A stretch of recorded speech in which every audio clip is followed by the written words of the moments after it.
Assalamualaikum warahmatullahi wabarakatuh. Para sahabat, brother and sister, dimanapun anda berada, semoga sehat selalu, lahir batin, dan dalam berkat Tuhan Yang Maha Esa, dan selalu dalam lindungan Allah Subhanahu Wa Taala.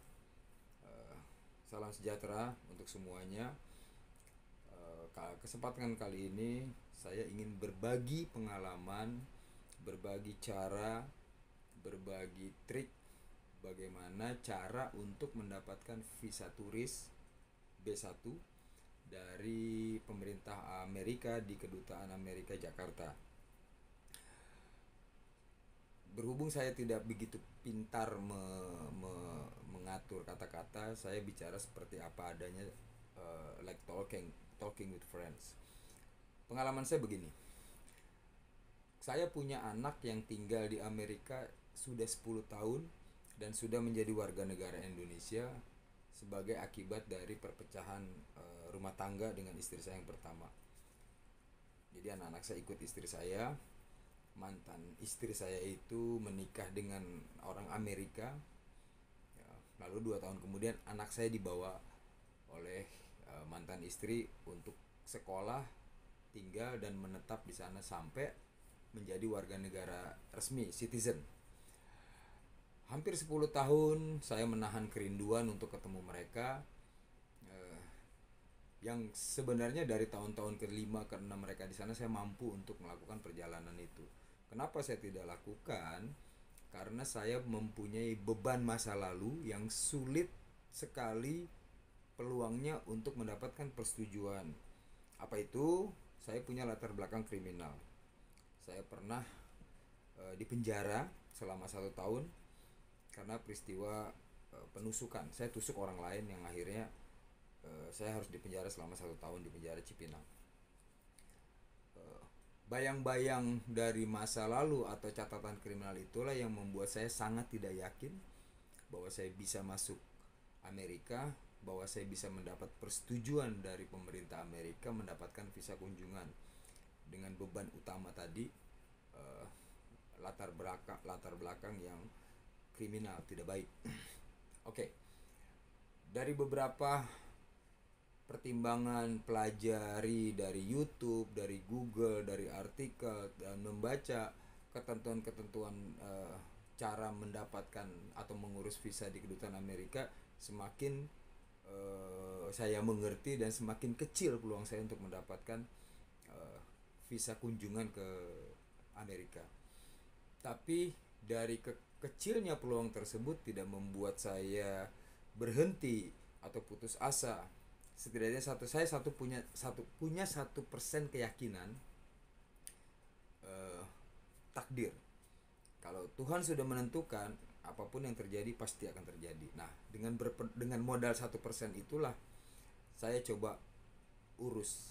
Setidak-tidaknya apabila saya ditolak, saya tidak terlalu kecewa, dan apabila ditolak, saya jadi punya pembenaran bahwa ketakutan saya selama itu adalah benar. Oke, saya start dari langkah pertamanya itu adalah mengurus permohonan pengajuan visa turis atau visa kunjungan atau visa B1 secara online, yang menurut mereka diistilahkan formulir D160. Dari situ saya mencoba menjawab apa adanya. Dari beberapa halaman saya mencoba menjawab sejujur mungkin, menghindari penolakan. Ini yang paling penting, bahwa menjawab yang benar dan jujur apa adanya tanpa dikarang akan memudahkan kita pada saat interview. Jadi bukan sesuatu jawaban yang dikarang-karang. Lalu saya coba isi. Di halaman pertama, halaman kedua, halaman ketiga itu menyangkut data diri dan lain-lain, itu clear. Next page ke 1, 2, 3, apabila sesuai dia akan bisa berlanjut ke halaman berikut. Ketika di halaman ketiga atau keempat kalau saya nggak salah itu, saya harus mengisi nomor paspor dan masa berlaku paspor. Dari situ langkah saya terhenti. Mungkin masih ada beberapa 6 atau 5 halaman lagi yang harus saya penuhi, yaitu terkendala di paspor. Saya punya sebelumnya paspor lama saya itu dulu saya sering pakai dari 2018 itu buat perjalanan ke Singapura, ke Malaysia, atau selingkaran negara di ASEAN. Nah, pada saat saya mengajukan formulir D160, ternyata paspor saya sudah habis masa berlakunya atau expire. Nah, di di form itu saya diminta untuk mengisi nomor paspor dan masa berlaku. Ketika saya isi masa berlaku yang sudah tidak berlaku, maka saya tidak bisa masuk ke halaman berikut. Proses online saya simpan. Karena apa, saya harus mengurus paspor saya dulu untuk diperpanjang agar bisa masuk ke halaman berikut. Itu stuck sampai 10 harian sekitaran karena saya harus mengurus paspor baru. Prosesnya kira-kira karena mudahnya diajukan secara online perpanjangan, lalu dapat wawancara untuk jadinya 4 hari, dan sekitar 4 hari sudah jadi. Di hari kelima saya lanjutin di form pengisian paspor. Nah, ketika masa berlakunya sudah diperbaharui, saya bisa masuk ke halaman berikut. Dan ketakutan saya yang 99% adalah ketika mengisi form security background. Nah, ini yang menjadi dilema saya. Apakah saya terlibat teroris, organisasi terlarang, pernah berbuat hal-hal yang melanggar aturan hukum negara dari bidang agama atau rasis atau segala macam. Nah, ketika masuk ke personal security background, ada pertanyaan, pernah nggak saya tersangkut perkara kriminal? Saya jawab spontan iya. Dan diminta untuk describe. Saya jelaskan, pada saat itu ada peristiwa begini, saya terpaksa harus begini, dan pada akhirnya saya stay atau saya dipenjara selama 1 tahun. Itu saya isi. Dan saya surprise, saya bersyukur sama Tuhan, saya bisa masuk halaman berikutnya. Bahwa ternyata jawaban itu tidak menjadi masalah.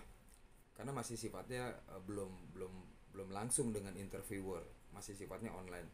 At least sudah terisi secara sepenuhnya.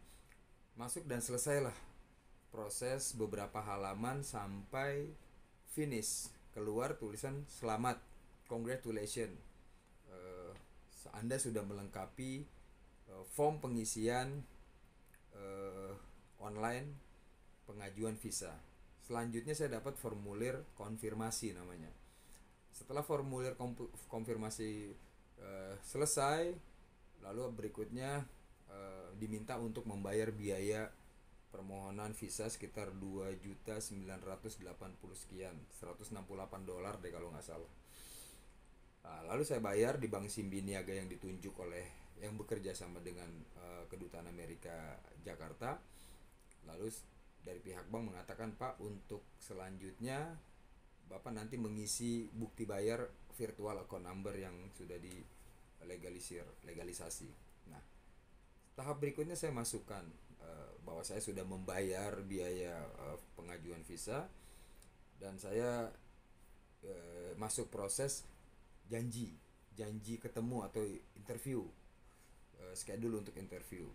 Saya dapat waktu dari yang sudah terjadwal dan tersistem itu 20 hari sejak saya membuat pembayaran permohonan visa B1. Setelah saya bayar, saya dapat jadwal 20 hari kemudian. Ini yang paling membuat saya sangat takut, di atasnya nervous deh. Bagaimana kalau saya ditolak? Tapi setidaknya seperti saya bilang di awal, minimal saya punya jawaban yang gak bikin saya kecewa. Walaupun kecewa tapi gak terlalu kecewa. Oke, saya dapat jam 8.45. Antri dengan beberapa pemohon lain di pintu utama. Saya masuk ke pintu security check segala macam, dan semua proses sudah jalan. Ketika saya berada di loket atau di depan interviewer, itu jujur saat itu pikiran saya hanya satu kalimat, lu pasti gak dapet dan lu pasti ditolak. Karena memang ada beberapa kiri kanan orang yang diinterview itu dapat paper merah. Oh iya, dari pemerintah atau dari Kedutaan Amerika di Jakarta, tanda seseorang pemohon visa itu ditolak, mendapatkan paper warna merah, kertas warna merah, reject. Lalu ada warna putih, ada satu warna lagi hijau, atau orange gitu, atau saya lupa lah. Saya cuma berfokus di dua warna itu. Merah artinya ditolak, putih artinya disetujui atau di approve. Nah, saya dengar, karena jarak antara saya dengan orang yang diinterview di depan saya itu sangat sangat clear, sangat dengar. Itu bisa lama, bisa banyak pertanyaan, dan bisa beberapa pertanyaan. Nah, orang di depan saya itu banyak pertanyaan. Saya udah mulai khawatir, saya pasti nggak akan dapat. Secara logika saya nggak akan dapat. Tapi saya coba, saya bilang, dengan keyakinan yang punya 1% itu, segalanya bisa berubah. Lalu saya masuk, saya dipanggil next kan. Ditanya, what you propose to US, apa tujuan ke Amerika. Saya bilang, saya mau ketemu anak. Sudah 10 tahun saya belum pernah ketemu sejak mereka tinggal di US dan menjadi warga negara Amerika. Kok bisa anaknya menjadi warga negara Indonesia? Ya, saya jelaskan. Mantan istri saya menikah dengan orang Amerika. 2 tahun kemudian dia bawa anak-anak saya ke Amerika untuk sekolah, dan sekarang sudah menjadi warga negara Amerika dan bekerja di Amerika. Di mana kotanya? Saya bilang di Texas. Clear. Terus, sekarang Anda sendiri bagaimana? Saya bilang, saya sudah punya keluarga, saya sudah punya istri, dengan anak dari hasil perkawinan saya dengan istri saya yang baru. Oke, dia bilang. Pertanyaan selanjutnya, berapa lama rencana mau tinggal di Amerika, mau berkunjung ke Amerika? Saya bilang 2 minggu. Friend, brother, sister, jangan bikin jawaban yang kurang dari 2 minggu, dan jangan bikin jawaban yang lebih dari 2 minggu. Dari 2 minggu itu jawaban yang paling ideal untuk seseorang atau turis berkunjung ke satu negara, atau apalagi ke Amerika. Karena kalau jawab sebulan, mau ngapain aja sih di Amerika, seberapa banyak duit yang lo bawa. Nah, 2 minggu saya bilang, rencana saya mau tinggal 2 minggu selama di sana. Nah, terus dia bilang, oke, katanya. Terus hubungannya dengan, ada hubungannya? Saya bilang ada, anak kandung, yang seperti tadi saya jelaskan bahwa mereka dibawa oleh mantan istri saya dan sekarang sudah menjadi warga negara sekarang. Di kota mana? Saya jawab di Texas, distrik ini, state ini, wilayahnya ini. Oke. What do you do for living? Sekarang ini kerjaan lu apa? Kerjaan lu apa buat di ini? Ya, saya retire, pensiunan dari satu usaha, pernah usaha, lalu saya bangkrut karena corona, dan saya punya usaha dengan istri di rumah di Jakarta, kuliner, catering skala menengah. Oh, oke. Gitu dia bilang. Hanya kurang dari 5 menit dia bilang, congratulations, you visa apply approved. Itu benar-benar buat saya pribadi sesuatu yang amazing, sesuatu mukjizat. Karena apa? Kecil keyakinan saya bisa dan dia tidak interview, tidak tanya sama sekali, kamu pernah di penjara ya? Punya duit berapa? Punya tiket nggak pulang pergi? Terus mau kemana aja selama di sana? Mau ngapain aja? Itu nggak ditanya sama sekali. Yang saya paling takutin 2, punya duit berapa dan kamu pernah di penjara. Itu yang saya takutin, karena pada saat itu saya hanya punya duit buat beli tiket, dan saya hanya punya duit buat biaya selama saya 2 minggu di Amerika. Walaupun saya yakin di Amerika anak-anak saya akan biaya saya, tapi tetap number one, the most, yang paling saya takuti itu adalah latar belakang saya yang pernah di penjara. Tapi saat itu, kenapa saya bilang itu mukjizat, yang berbulan-bulan saya pelajari dan saya khawatirkan atau saya sangat-sangat takuti, tidak ditanya sama sekali dan tidak terjadi. Rasa syukur saya luar biasa ketika keluar dari ruangan itu. Betapa Tuhan maha membolak-balikan logika manusia yang tadinya tidak mungkin menjadi sangat mungkin. Dan yang paling hebat lagi nih, sebagai penutup, saya beli tiket Jakarta Dallas melalui Turkish Airlines. perjalanan sekitar 30 jam plus delay 6 jam di Istanbul. Satu yang saya paling takuti karena ada kalimat seperti ini di paper. Visa yang Anda dapatkan dan sudah disetujui bukan menjamin atau bukan jaminan atau tidak bisa dikatakan jaminan Anda bisa masuk Amerika. Gila kan? Sebab apa? Semua tergantung dari 3 instansi atau institusi di negara tujuan. Katakanlah saya di Dallas, Texas. Itu ada 3 unsur tuh. Homeland Security, Border Protection, perbatasan, border protection, dan custom, bea cukai. Dan itu terjadi, brother, sister. Terjadi. Ketika mendarat di Dallas, Fort Worth, itu saya masuk ke bagian imigrasi, berhadapan dengan seorang bapak dan tidak terlalu ramai di sana. Paspor, dia bilang. Karena saya bawa bagasi kecil. Saya kasih lihat. Berapa lama mau tinggal di sini? 2 minggu, saya bilang. Terus mau ngapain? Saya mau ketemu anak saya, udah hampir 10 tahun. Hampir 10 tahun enggak ketemu sama mereka. Di mana tinggalnya? Di Texas. Di kota ini. Alamatnya di mana? Di sini. Detail saya. Dan nomor teleponnya ada. Berapa nomor teleponnya? Ini. Saya sebutin. Nah, paspor saya dan visa saya itu dimasukin ke kotak Mika. Kotak Mika bening itu dimasukin. Wah, saya udah down itu. Saya udah down karena orang-orang dua di depan saya tadi langsung dikasih welcome to America. Saya enggak. Saya dimasukin ke Mika kotak saya. Ini ada something yang saya nggak tahu dan saya nggak ngerti saat itu. Itu betul aja. Nanti kamu masuk lane nomor 2, jangan yang lane umum. Ambil dulu bagasinya. Koper kecil saya itu ya kecil lah, ukuran kecil, hanya beberapa baju dan oleh-oleh buat anak saya. Nah, nanti kamu baru masuk ke Homeland Security sama untuk secondary check. Takut, sumpah takut. Oke, turun ke bawah, ambil belt, tunggu, dapatlah bagasi, dipandu sama orang. Saya tanya sama mereka, ini selanjutnya setelah saya punya bagasi, oh lu dapat ini ya, lu dapat Mika ya, paspor lu di Mika ya, iya, dicopot sama dia. Kamu jalan terus ke sana, nanti belok kanan ada Homeland Security, itu pas kedua. Bawa aja tasnya, bawalah tasnya, tas bawa, paspor bawa, sama visa. Nah, ketemu sama itu. Jantung itu deg-degan dan nyali itu jadi ciut. Ingat kalimat atau peringatan di paper, tidak ada jaminan Anda boleh masuk Amerika. Anda boleh masuk Amerika tergantung 3 pihak tadi. Homeland Security, Border Protection, sama bea cukai. Itu bener aja guys, bener aja brother sister. Ya dengan muka yang tegas tapi friendly. Mau ngapain ke Amerika? What's your purpose?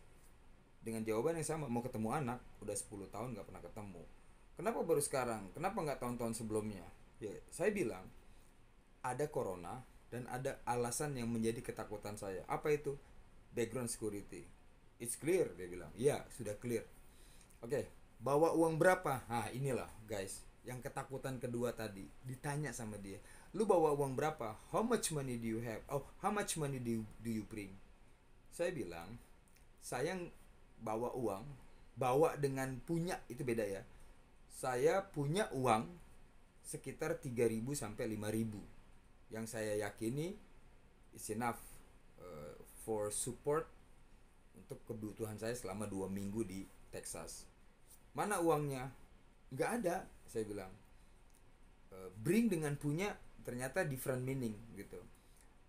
Caranya bagaimana gitu, dia bilang. Kamu ngomong jujur aja, please tell me honestly. Saya tidak akan minta kok, sekalipun kamu bawa banyak. Saya cuma mau lihat mana uangnya. Oh, saya bilang, Pak, saya simpan uang dengan istri saya. Ketika saya butuh dia akan kirim. Saya bawa kartu ATM yang bisa diterima di Amerika seperti BCA atau Simbi Niaga. Saya punya BCA. Jadi ketika saya butuh atau saya kekurangan keuangan, saya tinggal telepon istri atau saya tinggal WhatsApp istri saya atau Messenger, dia akan kirim uang. Oh oke, katanya. Nah sekarang yang jadi pertanyaan saya, katanya, berapa yang kamu bawa? 15.000. Oh itu banyak. 15.000 uang rupiah, Pak. Saya keluarin tuh sisa beli kopi di bandara Cengkareng sama Coca-Cola, karena saya nggak tarik uang di ATM selama di bandara Cengkareng, di Istanbul maupun di Dallas. Everything's clear, saya udah prepare semua tuh, minum apa segala macam. Wah, saya pikir 15.000 dolar katanya. Oh enggak, 15.000 rupiah. Ini uangnya saya tunjukin. Oke, welcome to America. Loh, kenapa bagasi saya nggak dicek? Nggak perlu. Itu guys, brother sister, yang bikin ini menjadi amazing. Jadi kalahin dulu rasa takut, ngalir aja. Selagi kita nggak bohong, selagi kita terus terang apa adanya, dan jangan menjawab yang paling keren nih. Jangan pernah jawab pertanyaan mereka itu ragu. Misalnya begini, saya bawa 3.000 kalau atau pasti masalah itu di kedutaan Jakarta, Amerika di Jakarta maupun di, pasti itu terjadi tuh yang menjadi. Akhirnya saya sekarang mengerti. Jadi kesimpulan dari cerita dan pengalaman saya ini yang saya mau berbagi sama brother and sister sekalian, semoga bermanfaat, bahwa key atau kunci sukses dari mendapatkan visa, satu, jawab jujur sesuai kenyataan meskipun itu jelek, karena belum tentu pandangan mereka jelek. Seperti penjara tadi, saya pernah di penjara 1 tahun kasus kriminal lagi gitu. Jawab aja apa adanya, dan ketika ditanya di interview langsung secara directly dengan interviewer, ya memang iya. Dan itu ternyata saya malah nggak ditanya gitu. Jadi jawab apa adanya, isi form itu apa adanya. Karena kalau jawaban itu dikarang-karang, pasti takutnya kita lupa. Mau berapa hari kita ngarang nih, 15 hari gitu. Pas di interviewer kita isi 15 hari, 15 days. Ketika dengan interviewer officer 2 minggu, itu langsung jatuh guys. Karena kalau kita benar, kita pasti jawab. Kalau kita jawabnya benar, kita pasti ingat. Kalau kita jawabnya jujur dari hati, pasti kita ingat. Itu kunci loh guys. Itu pertama, keberhasilan. Jawab sesuai dengan yang kita isi di form D160 supaya menghindari lupa kalau kita karang-karang. Itu yang pertama. Yang kedua, jawab yang tegas dan singkat. Nggak usah panjang lebar. Kalau ditanya berapa lama, 12 hari. Jangan nggak ada jeda. Dan jangan ragu-ragu. Yang ketiga, keyakinan kadang kalah dengan logika. Kadang-kadang logika kalah dengan keyakinan. Ternyata kuncinya adalah satu, nasib kita nggak tahu. Apakah keyakinan yang menang, apakah logika yang menang, tetap kuncinya ada di petugas interview atau interviewer officer di Kedutaan Amerika Jakarta. Jadi tampil apa adanya, dengan mindset apa adanya, dan jawaban yang apa adanya sesuai dengan yang ada di form D160. Yakin guys, yakin nggak akan ada pertanyaan panjang lebar kalau kita jawabnya straight, dek, singkat, padat, tegas. Itu kuncinya. Termasuk pada saat tiba di negara Amerika tujuan, ya saya di Texas gitu loh. Saya yakin itu sama semua aturannya. Kira-kira begitulah guys. Jadi singkat kata, nggak usah takut punya latar belakang sejelek apapun di Indonesia, kecuali pernah ikut teroris ya. Kayak mereka anti banget loh yang namanya teroris atau rasis itu. Kalau nggak pernah ikut-ikutan kayak gitu, cuman sekedar pernah kriminal, itu nggak usah ditakutin sama sekali. Buktinya ini saya lagi di rumah anak saya sampein hal ini. Udah 5 hari lah saya di sini. Saya berbagi, barangkali besok atau lusa atau next week, next month, next year ada teman-teman yang mau ke Amerika dan punya latar belakang yang sama saya gitu. Jadi nggak usah khawatir, kuncinya adalah itu. Dan kedua, tambahan ya, saya nggak ditanya loh punya duit berapa, kamu punya duit berapa pada saat interview di Kedutaan Jakarta. Memang uang ditanya pada saat di negara tujuan, pada saat kita arrive di Bandara Jakarta. Bawa uang berapa, bukan punya, karena mereka nggak mau kita bawa banyak-banyak. Punya dengan bawa. Tadinya saya pikir itu sama, ternyata meaningnya berbeda. Bring dengan have itu beda. Jadi punya duit berapa, itu nggak ditanya sama sekali guys di kedutaan Jakarta. Jadi sekali lagi saya bilang, nggak usah takut, percaya diri.